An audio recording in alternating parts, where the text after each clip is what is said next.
Hey, Coach Ben, Equilibrium Preventative Health. First video of the year. I'm going to make it a comprehensive video of all the factors we can do to keep ourselves healthy. I've been in the fitness industry for around 20 years now, coming up 20 years, and really people try to become specialists in each field. I actually take the opposite approach. My philosophy is always working on marginal gains. I like to know a little bit about a lot of things, and then you can see the interconnectivity about them. Years being an engineer, personal trainer, teaching nutrition and stuff as well. I think that's where our modern education goes wrong. We're taught to become specialists in one area, but actually then we get in these silos, and then we don't see the interconnectivity between all of that. So actually, instead of looking at modern education, where I believe certainly in nutrition and sometimes fitness can be 10 to 20 years behind what we need right now as the population, then actually looking at modern science and listening to that and scientists, that's what I love to do. And then I disseminate that, make it simpler and put it into videos and help people, everyone around me.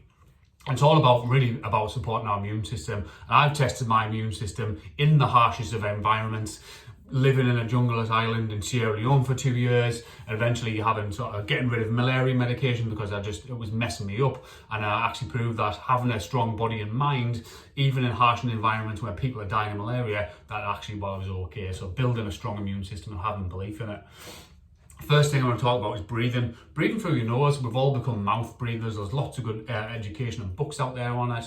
But when you are walking around, even when you're chewing food, keep your mouth closed and just always trying to breathe through our nose. It's become too prominent, and actually, other than our stress reduction, it's got loads and loads of other health benefits as well, certainly while training. So go try practice some nose breathing for us to see how you feel. All of these factors now, they're all minor things, and if you use this marginal gains philosophy instead of trying to get 100% better in one area, if you can get 1% better in every single one of these areas, I know you're going to live a healthier life. And that's really what that's what I'm all about. Daily heat or cold exposure, certainly in the Northern Hemisphere right now it's cold, to get outside, let that cold get in the lungs. And if not that, some of my friends ice bath and sea swim, that's awesome. Opposite end of the scale would be heat exposure, saunas. I've just bought a sauna blanket so I can pop my head out, can't wait for that to come along. And then they both work on our heat shock proteins. 7 hours of sleep, that's non-negotiable. If you're getting less than that, you need to look at your schedule, look at blue light and other things as well that are stimulating your brain and keeping you awake. And then on the flip side of that, are you waking up tired every day? And if you are, there's something wrong. You need to identify that. Speak to a health professional, come and speak to me, whoever. Then we need to help that sleep, no calories ingested 2 hours before. That's going to help us get to sleep. So whilst the body's digesting, we don't want to go to sleep with food in our digestive system. And 2 hours after as well, while the sleep hormone's in our body, we want to clear that after sleep. So don't eat as soon as you get up. And that is just going to promote storage of fat.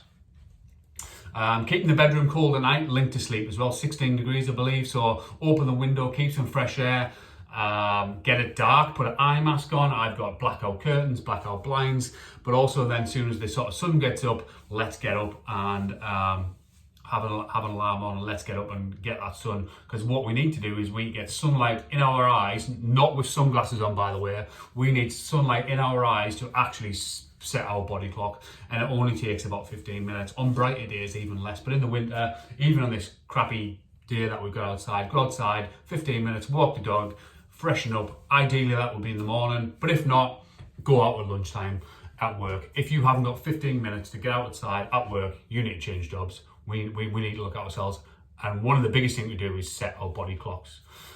Practice gratitude, meditate. So being grateful for the things we have in our lives, and then also keeping ourselves calm and meditate. There's lots of great apps out there, or even just counting, breathing in for 5 seconds, holding it for 5 seconds, out for 5 seconds, and then like that. So it'd be box breathing. That's a real simple one. There's many forms of meditation. Apps are great because they can guide us.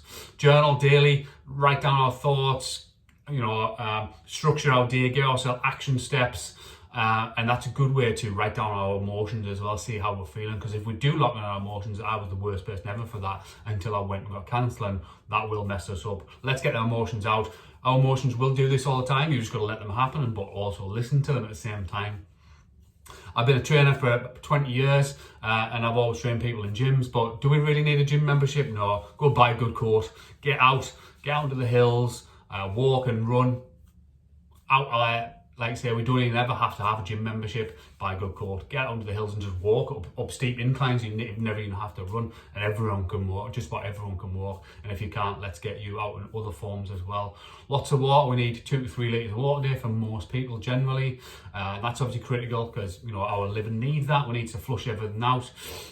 All of our organs need that. Either sea swim or get salt on a regular basis. Lots of my friends sea swim. I don't. I just Epsom salt bath every day because going back some thousands of years, we were all swimming the sea as we were getting fish and absorbing all that natural salts through our body.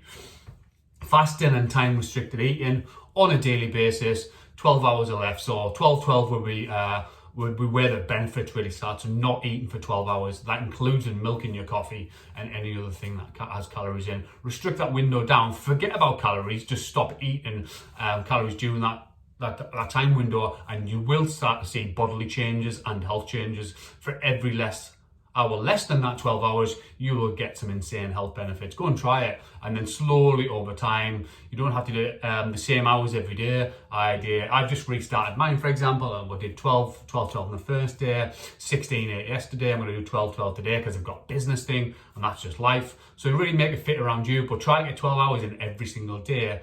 And if you get it 6 out of 7 days, awesome. And then restrict that window down even further and play around with what really works for you, and be really intermittent, like intermittent fasting is, and move that around. With food, don't buy or try to reduce your amount of food in packages, in tins. It's processed, and the more processed foods, things like now really popular, vegan food, touted to be healthy, ultra processed foods, terrible for us. That's actually not good for us at all. So stay away from real food. My overall saying, real food is, if it swims in the sea, flies in the sky, runs or grows in the ground, then it's real food. And if it doesn't fit into them categories and it comes in a packet, then it's likely not. Cooking with herbs and spices, other than amazing flavour, they all have loads of health benefits, things like polyphenols and anti-cancer fighting properties, things like that. Herbs and spices are amazing. Learn to go cook with them. Get rid of your non-stick pans and spoons and everything out of your George Foreman's and stuff. That's just plastic. Do we really want to be heating our food up on more plastic and messing ourselves up? These are inventions that I would steer away from. Non-stick. Go for metal. Yeah, go for metal. Stainless steel would be the best. On a daily basis, we want to be olive oil on our foods. Think about the Mediterranean diet. We get a square of dark chocolate every day, 85% and above.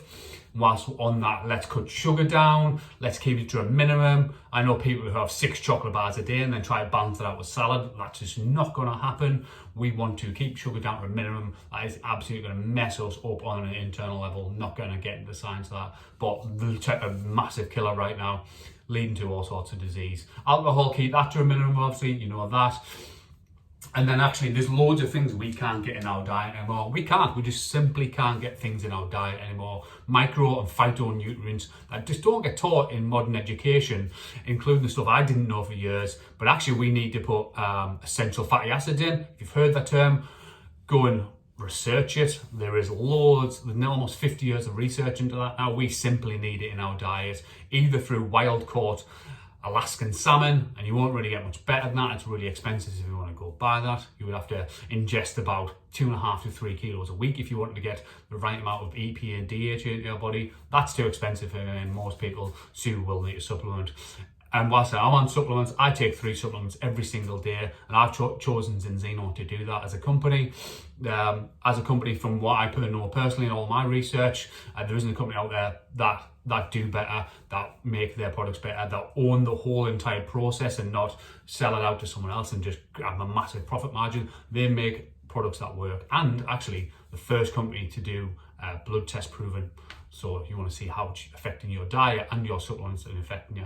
So I take their balance oil, which is omega-3, and it's polyphenols from olive oil mixed together that binds together and allows it to get down to a cell level. I take their prebiotic fibers. These are fibers that don't exist in our diet anymore. Generally, we don't have enough fiber in our diet, guys, but actually these are fibers that are missing from our diet now, so we just can't get them in here. Put that back in. Help the gut go from negative to positive. and stop your negative stuff eating away at the gut line and getting IBS and all of the autoimmune problems our gut is causing these days. In the UK, for example, causing 67% of our health problems in the gut. Pretty nasty. And the last thing I take is their Extend, which is a multi-immune supplement, heavily derived and put in things like beta-glucans 1316 that are not in our diet anymore, comes from things like cell walls of mushrooms and baker's yeast, things that have been cut out of our diet over the last 150 years, and actually we need them for our immune system. If you do them 3 things at the end, at 1% better at everything I've said today in that long ass video, then you will live a longer and healthier life, because it's not trying to get that 100% better. I'm going to try to go lift more weights in the gym. I'm going to try to get abs. Is that actually getting you healthy? I don't think so. Health actually starts in the inside, guys. Try to get 1% better at any one of them. You know, like and share this video to wherever you like. And I've got a group of health professionals I spend time around with. I've got groups in there as well. Awesome, guys. Really appreciate your time. Have a great year. Let's get healthy.